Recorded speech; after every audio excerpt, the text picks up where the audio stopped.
All right, moving on to the NBA. You know we hit it on this on Wednesday show, on last Thursday show. My bad. We talked about we was gonna make our list of our top 10 players post the NBA Finals this year.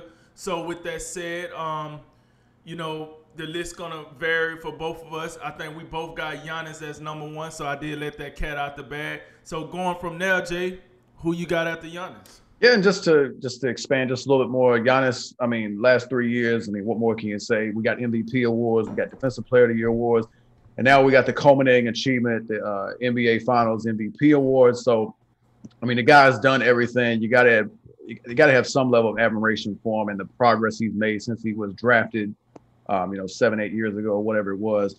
So I got him as number one. Number two, I got Kevin Durant. I saw enough from Kevin Durant this year coming off the Achilles to have him back in the discussion for best player. I think he has been a little compromised, so to speak, with his ability to drive the basketball to the basket.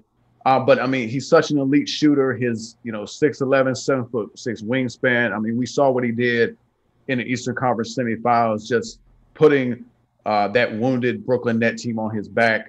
So moving forward, I think KD and Giannis are going to be battling for best player in the league next year, and hopefully we get a healthy Milwaukee and Brooklyn matchup in the playoffs next year to kind of have a better gauge of this.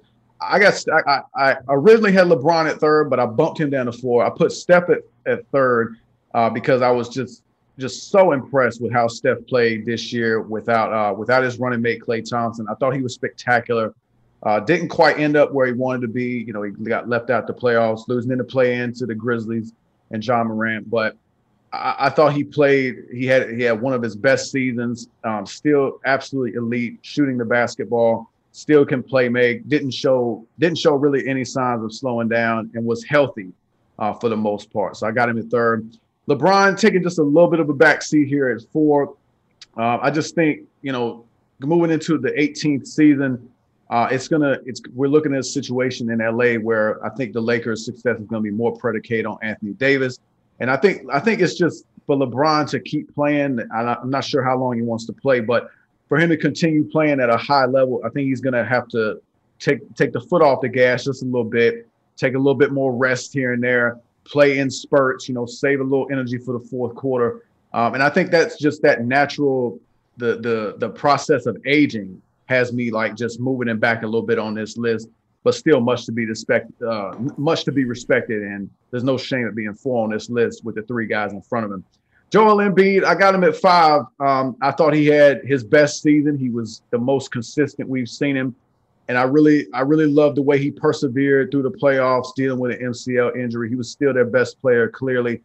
He was my MVP for last season. Lost to it to Nikola Jokic, but no shame in that. But I think Doc Rivers, probably Doc Rivers' best accomplishment in year one was getting Joel Embiid to play with more consistency, and I think that's all we need. I think he's the best big man in basketball. Kawhi Leonard, the two-way beast that he is, I got him at six. I understand the Clippers, they advanced a little bit farther than we thought they would without Kawhi Leonard, but he's still one of the best players in basketball, still one of the best, if not the best, two-way perimeter player in the game, and I got him at six.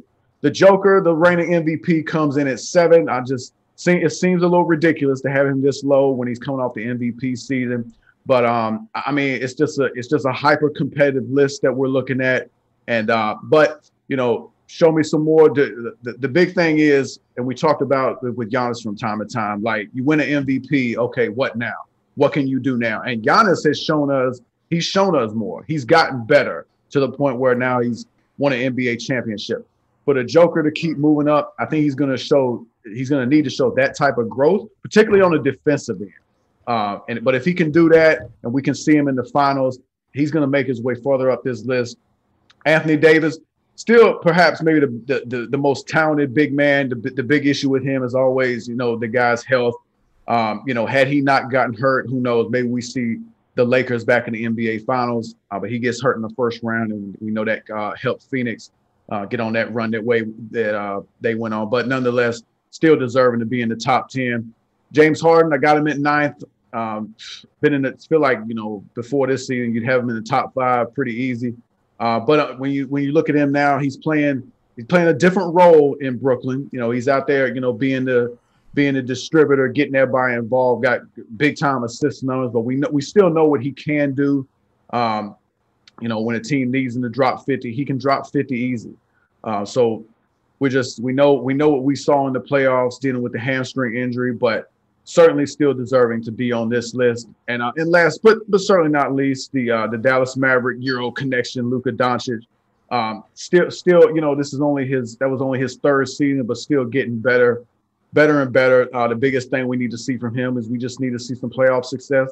But I'm not going to hold it too much against him because, I mean, you were going up against the dynamic duo of Kawhi Leonard and Paul George. And to Luka's credit, I mean, the Mavericks gave him 2 great series. And we know Dallas, I think Dallas for Luka to move up, Luka's got to be a little bit more consistent. He got to be a little bit better from the free throw line, be a little bit more impactful defensively. But also, he just got to get a little bit more help around him, particularly from the likes of Kristaps Porzingis.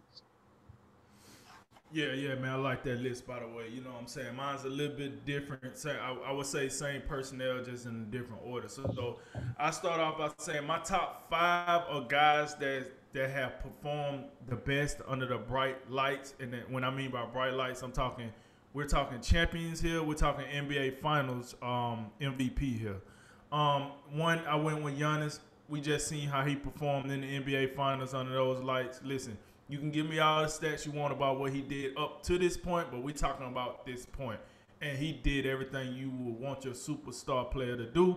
And if you think I'm lying, just check out that resume. At the age of 26, it ain't much this guy haven't done already in his NBA career. And did I say he's 26? He's on the 26, so he's going to get better. Number 2, I got KD. We know what KD, 2-time final MVP, 2-time. Listen, we seen what he did when he went on to Golden State. We see, I got what Golden State had, but he performed the best under the brightest lights, and you got to put some respect on his performance with the Brooklyn Nets in this year's playoffs. If he was a couple of inches back, who knows what would have happened in that series? But he wasn't, but I do give him respect. Listen, you lose 2 of your running mates, and you still take a very good Milwaukee team to 7. I give you credit for that. Number 3, my guy LeBron. Listen, what your point about his age and him slowing down is a fact. That's true. Here's the thing, though. This is what makes LeBron at year 18 why he's still in the conversation, because he can do so much. Even though he's aging, old LeBron probably going to give you more than some of these young guys that I don't want to throw their name out, but some of these younger players that don't, quite grasp how to play this game. LeBron still experienced, still got championship pedigree, still got, leadership is still A1. So, he has performed under the brightest lights as well. Former finals MVP, former, champion, et cetera, et cetera. Then we go to Steph. We know what Steph brings to the table. The best shooter of all time in the NBA. At me if you want. This guy single-handedly changed the game. All these guys we had. When Steph came in the league, guys like Dwight Howard was still a premium. Big guys were still a premium at that time. Steph came in here. Hey, we got to get that guy off the court. Got to get him off the court. Like, he can't shoot. Well, he was just good a year ago. Yeah, I got all that. But we got to get him off the court. You see what Golden State doing right now? Got to get him off the court. And then same thing, champion. Not necessarily finals MVP, but he is a MVP. He is an NBA champion. He has performed in the finals. And then number 5, I'm going Kawhi Leonard. Once again, he meets my criteria. Finals MVP. Not a league MVP, but he is a NBA champion. He had multiple NBA champions, I say.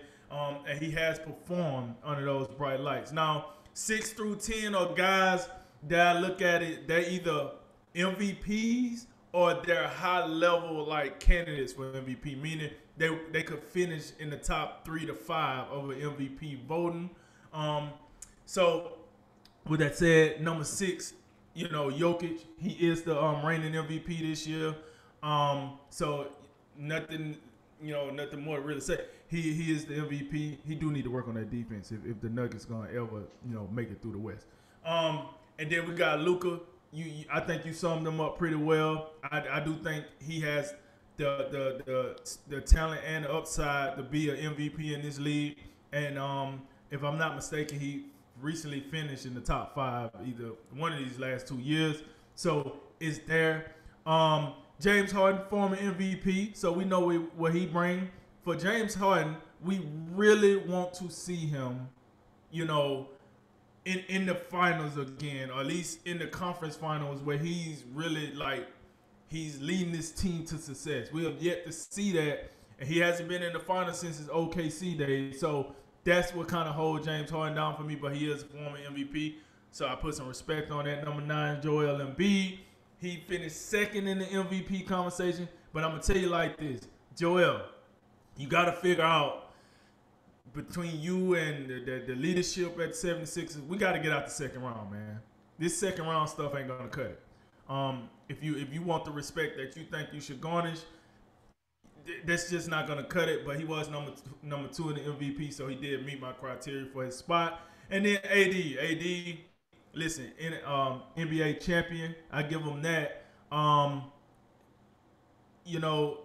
He has the talent to be a MVP. He has the talent to be a top 5 MVP candidate. But oh my God, this dude joints are just made out of straight Charmans. Like he has to find a way to just stay healthy and make himself more of a viable candidate for these other awards. So with that said, my top 10: Giannis, KD, LeBron, Steph, Kawhi, Jokic, Luka, Harden, Embiid, and AD rounding out the top 10.